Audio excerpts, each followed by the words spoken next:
Good morning. Good to see everyone here again. We're going to continue our study again this morning in James.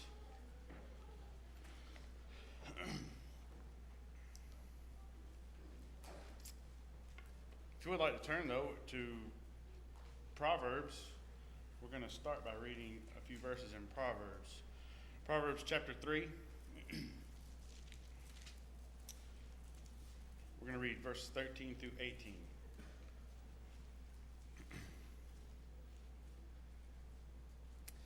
Happy is the man who finds wisdom, and the man who gains understanding. For her proceeds are better than the profits of silver, and her gain than fine gold. She is more precious than rubies, and all the things you may desire cannot compare with her. Length of days is in her right hand, in her left hand riches and honor. Her ways are ways of pleasantness, and all her paths are peace. She is a tree of life to those who take hold of her, and happy are all those who retain her. I also want to look at Proverbs chapter 4, verses 7 through 9. Wisdom is the principal thing, therefore get wisdom. And in all you're getting, get understanding. Exalt her, and she will promote you. She will bring you honor when you embrace her. She will place on your head an ornament of grace, and a crown of glory she will deliver to you. Of course, we're going to be talking about wisdom here in just a minute. Let's look again also at Ephesians real quick, and then we're going to get to James.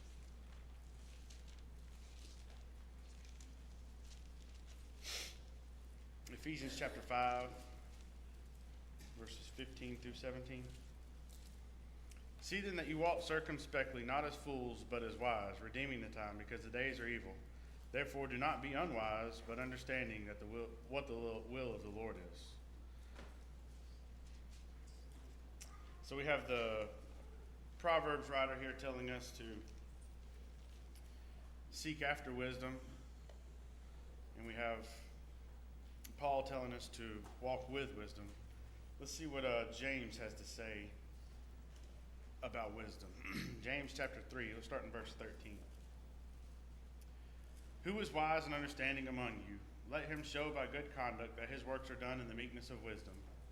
But if you have bitter envy and self-seeking in your hearts, do not boast and lie against the truth. This wisdom does not descend from above, but is earthly, sensual, demonic. For where envy and self-seeking exist, confusion and every evil thing are there. But the wisdom that is from above is first pure, then peaceable, gentle, willing to yield, full of mercy and good fruits, without partiality and without hypocrisy.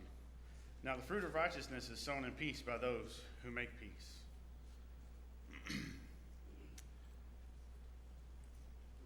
I'd said in our class when we first started, though, that you could take James and put it into the Old Testament and it would fit pretty good.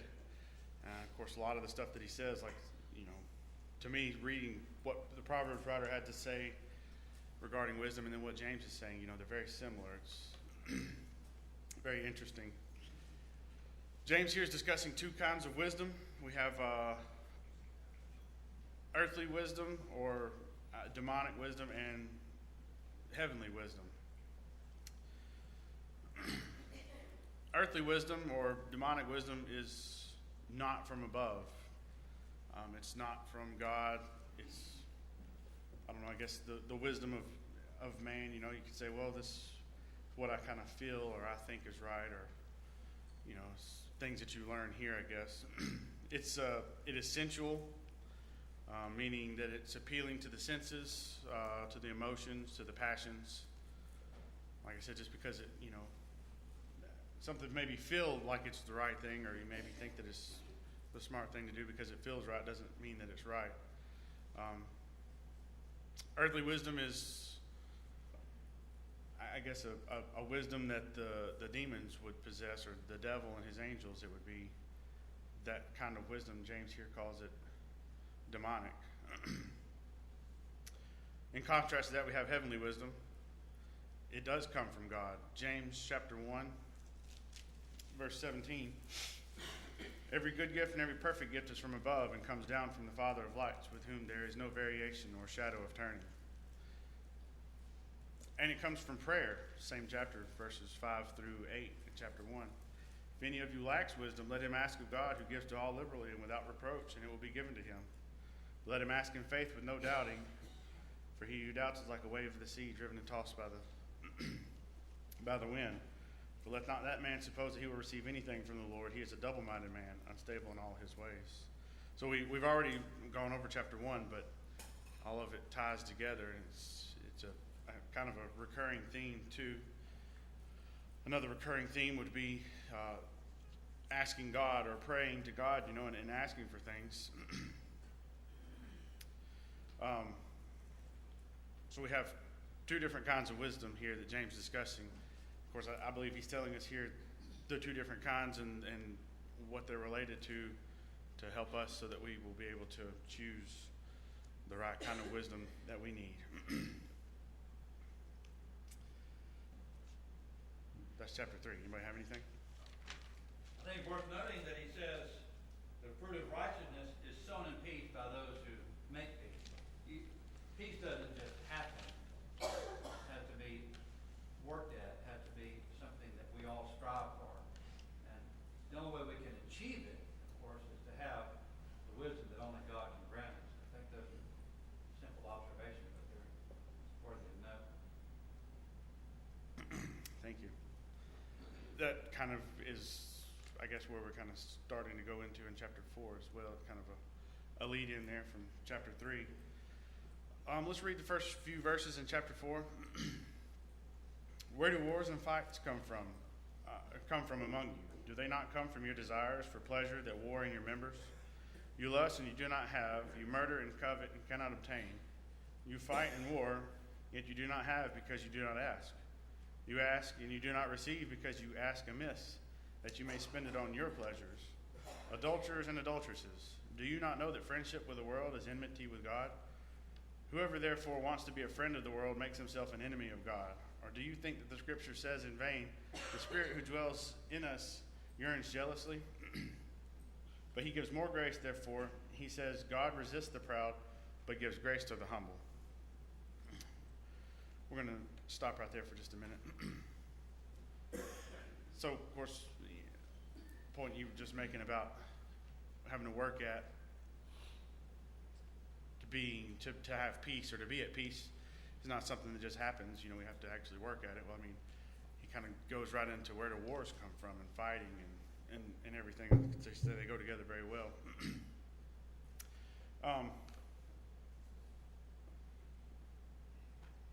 So where do these wars and fights come from between us? Satan, yes. From our own desires, our own wants or wishes or things that we want or covet, I guess.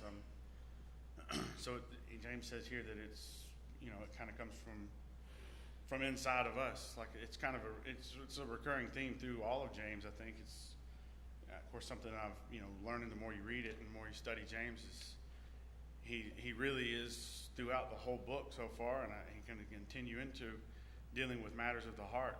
It's all based upon what's in your heart and how you are, how you treat others, and how you think about others, and all kinds of stuff. But it's all matters of the heart throughout the book of James.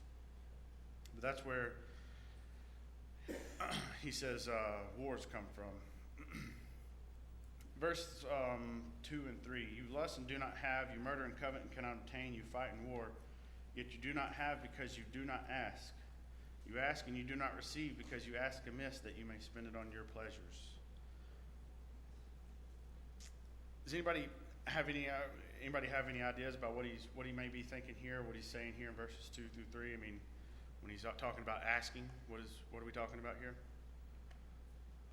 I think it's continuing the same thought I did in the last part of chapter 3. There's two things going on here. Are you seeking your own, or are you seeking another's? And if we have demonic or earthly wisdom, then we're seeking our own agenda. We're doing what we think is best for myself, rather than seeking, number one, the will of God, number two, how I can be of assistance to other people. And as long as we reason that way, there's always going to be conflict and turmoil. But when we defer to God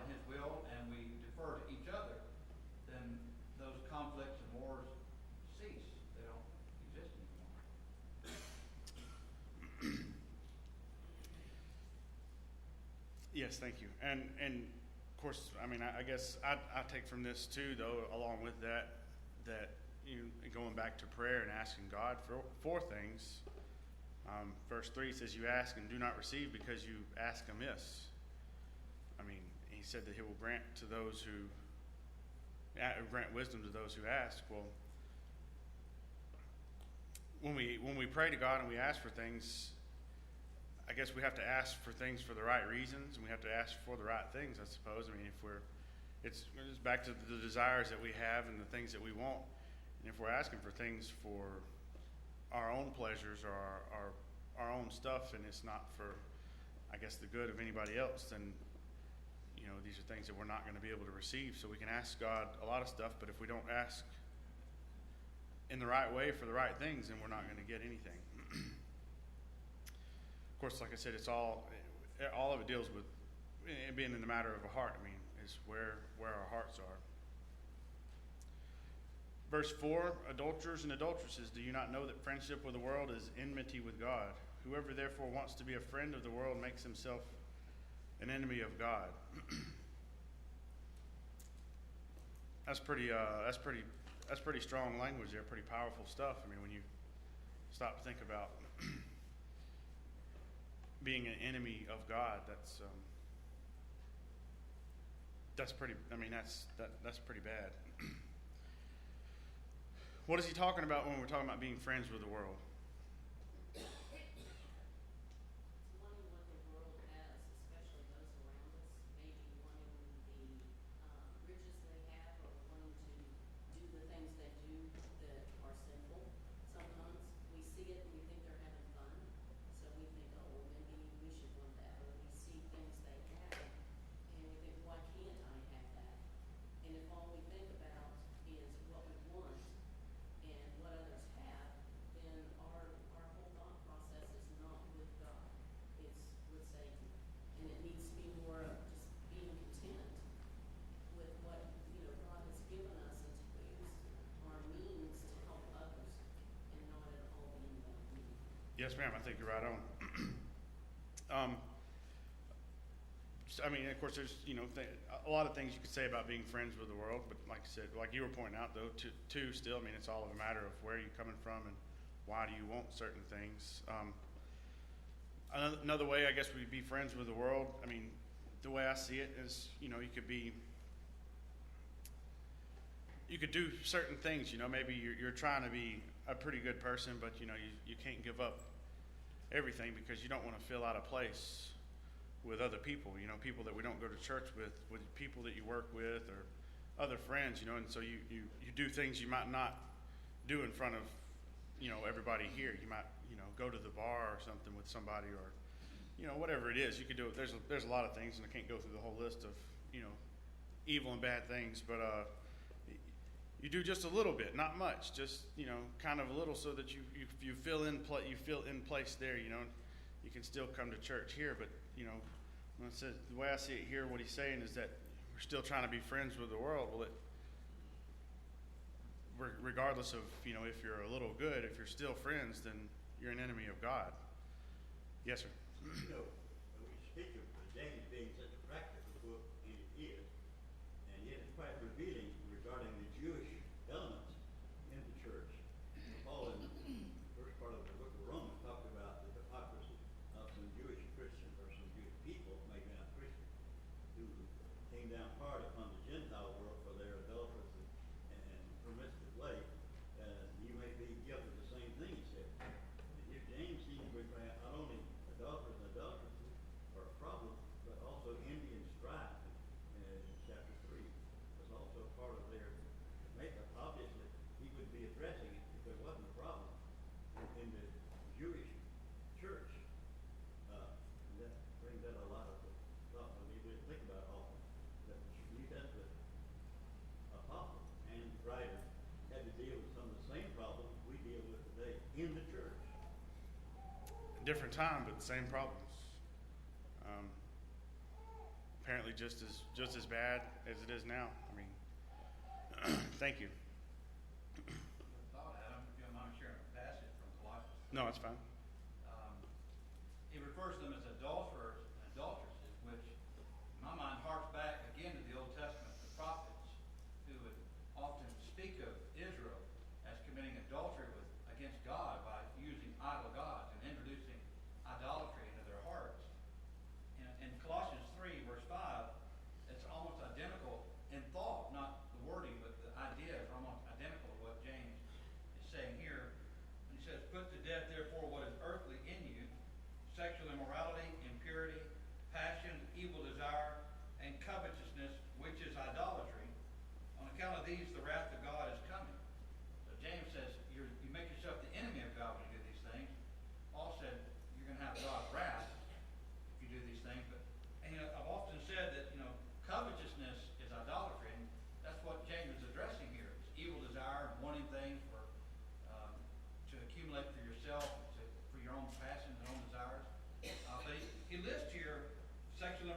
spiritual adultery. So just trying to be a little good and still having other desires, and like I say, still trying to be friends with the world. All of it's wrong. Israel tried to do that. I mean, we would call it syncretism, where they worship Jehovah, but they also served at the shrines of Baal and the Ashtoreths and others, where they were mingling and mixing idolatry with the worship of the one true God. And so they struggled with, this dual life and this dual allegiance, and had to be challenged constantly to choose which they were going to serve. And that seemed to be what James is saying here. We have to make up our minds about serving the Lord and being Christians. We have to embrace the life He's given us and reject the other. Yes, thank you.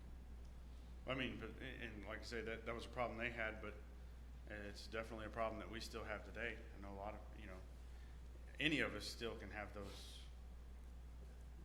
problems or those desires, I guess, I don't know, to me, I guess one of the biggest ones is just, maybe wanting to fit in or to get along with other people and not feel out of place. And so you may do or say other things or be around other things that you shouldn't be around. And, it's, of course, still trying to be friends with the world, and we can't do that. I don't want to take the content of what the scripture is talking about, but it also makes me think of sometimes we know we need to say something, and then we don't open our mouth to say anything, and we let things get by that we know that are wrong. And I don't know if that's part of the hint of this too, but I kind of get that out of this too, What is it to be an enemy of God?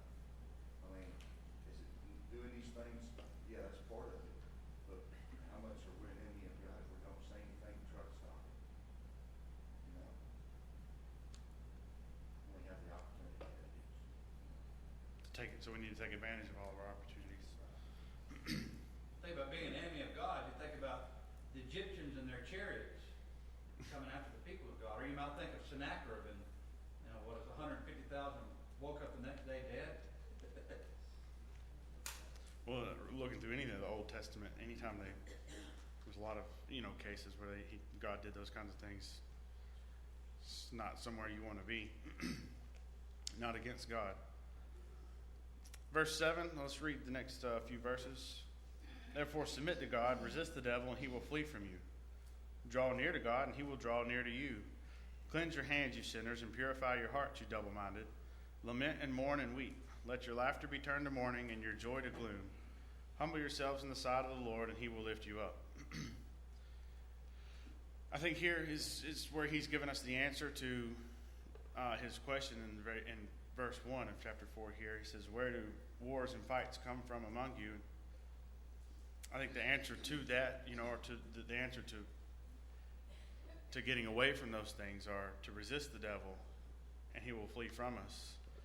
Draw near to God, he'll draw near to us. Let's humble ourselves in the sight of the Lord, and he's going to lift us up. That's how we stop these wars. That's how we, I guess, keep control of our desires and the problems that we have that want to draw us away to do other things that we shouldn't do. Humble yourselves in the sight of the Lord. What does he mean here when he's talking about humble yourselves?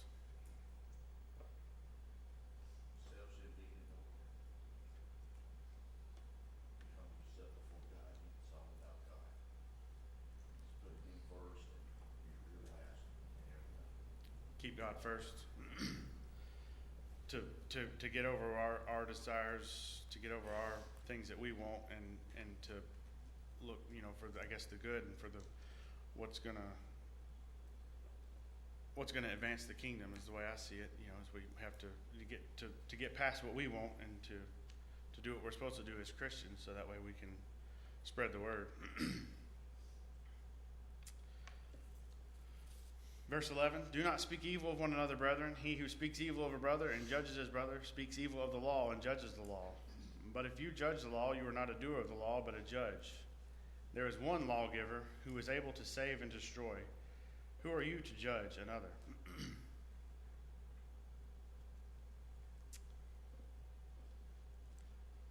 Do not speak evil of another brother. throughout James, like I said, we talked about, I've mentioned it earlier today, and in all the other chapters, it seems all of it's a matter of the heart and things that we say, things that we think, and of course now we're back to speaking evil of a brother, and of course we're not supposed to speak evil of a brother. We're not supposed to speak evil of a brother because it would make us a judge of that brother, I guess, and there's only one person who's fit to be a judge of anybody in these kind of matters. Who is that judge? Lawgiver. God. Yes, sir. It's hard not to think of Romans 14 in this passage, this context, because if you look at the whole discussion in Romans 14, there were a lot of scruples that were being held by individuals, a conscience matter, where some people said, I can't eat meat because it would violate my conscience. And others who said, I can eat anything. There are others who said, I have to observe certain days. Others said, no, every day's alike to me. And so there were matters of opinion, matters of differences between brethren. And you might say that that could be a source of division, but in those cases, they don't have to be matters of division between brethren. But they can become that because we take our opinions, we take our personal conscience, our personal scruples, and we draw lines of fellowship and say, either you agree with me, or you're not a good Christian, or you're not a good brother, or I can't be your friend. I think that's probably what James is touching on here too, is that we tend to judge everybody based on what I think, how I feel. It has nothing to do with what the Bible teaches. This has to do with matters of judgment, matters of opinion, and I think we all, if we've lived very long on this planet, we realize that ultimately there are some things that I may differ with you over. I may think you're dreadfully wrong over. You may think the same of me. But sometimes the only way those issues will be resolved is on Judgment Day when God can decide which is right and which is wrong. I think that what the Bible is urging us to do is leave those kinds of matters in the hands of God, and don't try to make issues where you don't have to make them. We have enough to deal with without having to create issues. Yes. Especially being Christians, we have to be careful of talking when we're in the world too, or when we're at other places. Not to even speak evil of a brother. I mean, can have bad thoughts or think things about people, but we're not supposed to even speak on those things because that's it would make us a judge, and we're not supposed to do that. Yes, sir. I think you see it again and again in this passage, going back to verse 6, God opposes the proud. Verse 7, submit to God. Verse 10, humble yourselves in the presence of the Lord. Verse 11, don't speak against one another. All of those are counter to this world and this culture. We don't want to submit to anybody. You're not the boss of me. Humility is not part of our culture. You don't see that in popular media. There's no humility out there. It goes back to the original temptation. When Satan tells Eve, you will be like God. And that's what Satan wants us to think. Satan wants us to try to climb up on the throne with God. And that's what James is telling us. Don't do that. Don't try to be like God. Submit to one another, that we see in Ephesians. And it's so hard to do. Yes, sir. Thank you. I mean, I think you're right on. Like I said, that's a theme throughout all of James too. But especially here in this chapter. I think verse 10 is the best. Just to humble yourself in the sight of the Lord. I mean, and to think about how hard that is for us to do sometimes. Because we are a proud people, and sometimes it makes it hard to do those kinds of things. But another issue that you did bring up too, though, that it's a good point, is amazing to see all the people that that you work with, that you do things with on a daily basis, and how they are and how they treat people. And of course, here we have lately in the news, about people killing, cops for whatever reason, because they don't feel like they're right in this or that, but it's all really kind of a matter of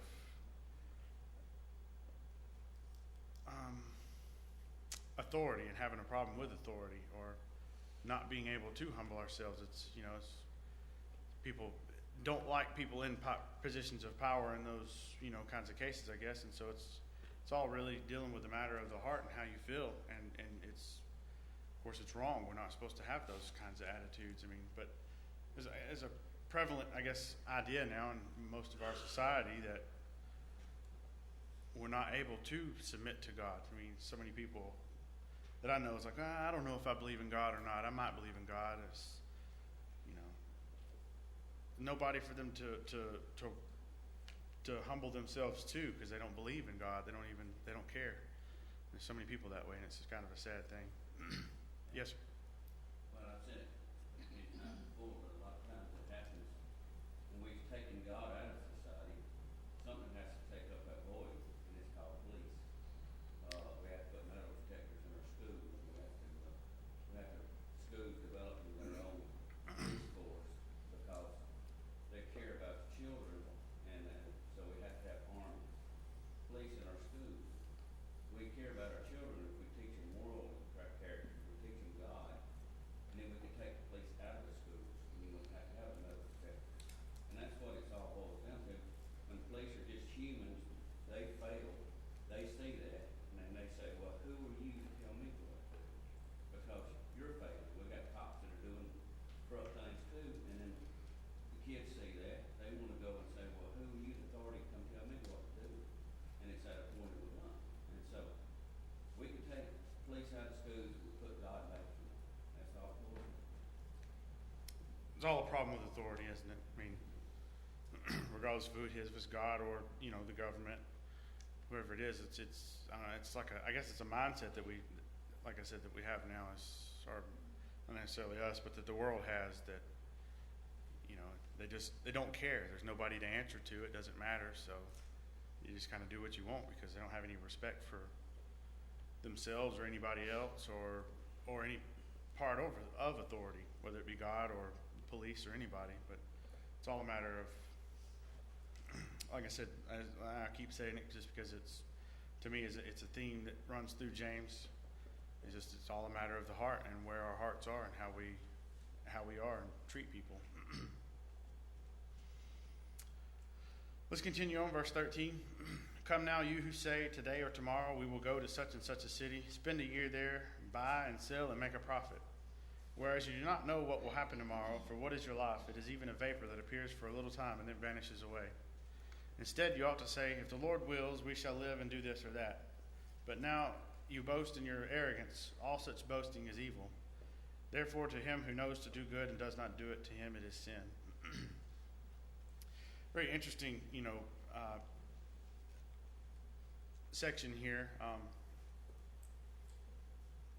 course, I've known this has come from James for a long time, but I guess when I was a little kid, you don't know where some of these ideas come from. But my parents would always say, well, Daddy would usually say, Lord's willing. Mama would always say, if the creek don't rise. But I guess they both go hand in hand, I guess. But it's James is not here saying that it's a bad thing to make plans and to prepare for the future, but I guess it's kind of like the rich man that built his barns. I mean, we're not promised tomorrow. Life is but a vapor, so we have to make plans. We have to be ready at all times because we don't know what's going to happen to us, or we don't know if the Lord's going to come back or what. But we can still make plans. We can still plan on doing things, but as long as we acknowledge that if it's the Lord's will, or if He allows us to do it, then that's the only way we can do it. Because we don't know what's going to happen. We're not promised another day, another hour, really. So we have to be careful in that. Yes, ma'am. Part of this too is verse 16 where it talks about, if you rejoice in your boasting. So some people will go, well, we're going to do this, we're going to do that, and it's all about boasting instead of the humility of God has blessed us and we're going to be doing this if it's His will. So again, it's that heart thing. Whether you're boasting about it and thinking it's all me, that's not what God wants. Yes, I mean, going right back to what the other parts, to humble yourselves and to submit to God and all these things. Here we have all this boasting, all such boasting is evil. goes back to the first part of the chapter, or well, actually chapter 3.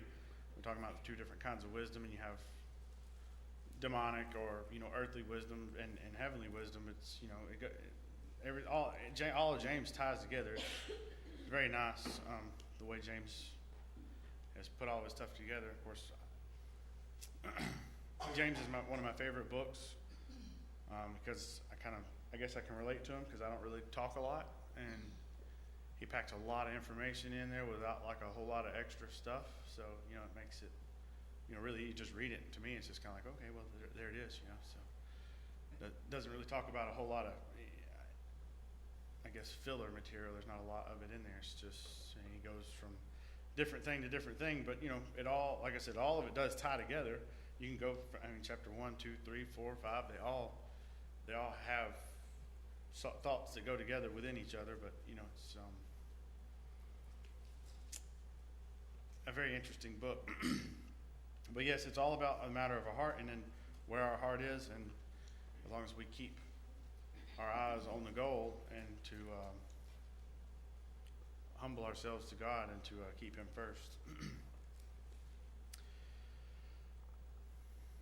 very interesting that the last verse talks about if we know to do good and we do it not, to us, it's sin.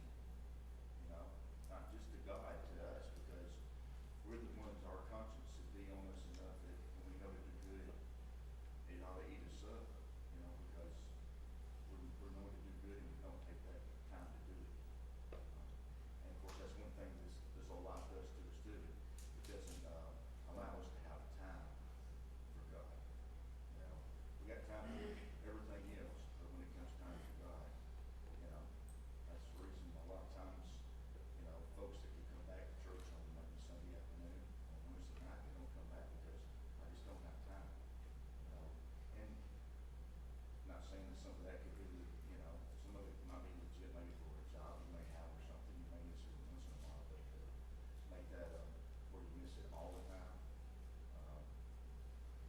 you need to be really self-conscious, and that's what James is saying there. You need to really think about when you know you need to do something that's right in the sight of God. Make sure that we try to make our minds go that way and do those things, because just think the sin, just the healing it does for ourselves too. Well, of course, yes, sir. Thinking back to what you're saying too, those Papal's, I think it was Bible class, Wednesday night, we're talking about, he was talking about a few of those things, about if it bothers your conscience, not being able to do this or do that. And of course, I think that's what James is saying here. I mean, it's obviously if it's something that, we know that we should do or shouldn't do, and if we do it anyways or don't do it, then it is, and I guess it would be a sin to us. So we have to be careful of that. And of course, all the, through, going through the whole book of James too, all about how we treat others and think about others too. And if your brother has a problem with this or that, we're not supposed to do that either. And of course, Paul talked about that as well. But that we have to be careful in how we deal with our brothers and how we deal with our fellow Christians and how we treat them, because maybe something that they don't want to do or that they think is wrong, you might not think that it's wrong, but to them it is. So you have to be careful to acknowledge that, because if you were to try to force them or to get them to do something, then it would be a sin for them. So not something that we have to be careful to do. Yes, sir. I'd like to, if you don't mind me, back up a minute to verse 7, because he kind of introduces everything we've just been discussing. This one verse, we submit to God, but then he also says, resist the devil, and he'll flee from you. And you read that verse and it sounds like, well, that sounds easy enough to resist Satan. But you could ask Job, how easy is it to resist Satan? And how much are you going to suffer in the process of resisting Satan?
Yes, sir. Of course, you know, the next verse will draw near to God and he will draw near to you. So, if we do those things, and, you know, like I said, but what is the cost of resisting the devil? I mean, how hard is that, and what do you have to give up and actually to actually come up with or to actually do that? That's a good point. Thank you. So we have a couple more minutes. I don't want to get into chapter 5 yet. That's all I have on chapter 4. Anybody have anything else? Well, going along with what Scott was saying, if we look at Jesus coming up on the sacrifice that he knew he was going to have to make, which was God's design, and we know that through his prayer to the Father, it wasn't something the man wanted to do, but it was something that the God knew he had to do because of his Father's will. And even he asked, he said, if there's any way for this not to happen, please let it not happen. But in the end, it is your will that I'm here to do.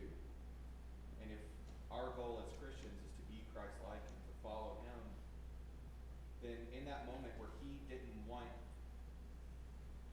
to accomplish God's will, as the man wanting to ask God to change his mind, and we have moments like that every day where God's will may not align with what we want because we're being arrogant or we're being selfish or whatever it is, but in the end it's not making our own plans, it's looking to what God's design is for each one of us according to his word, and humbling ourselves enough to follow that will, just as Jesus Christ did.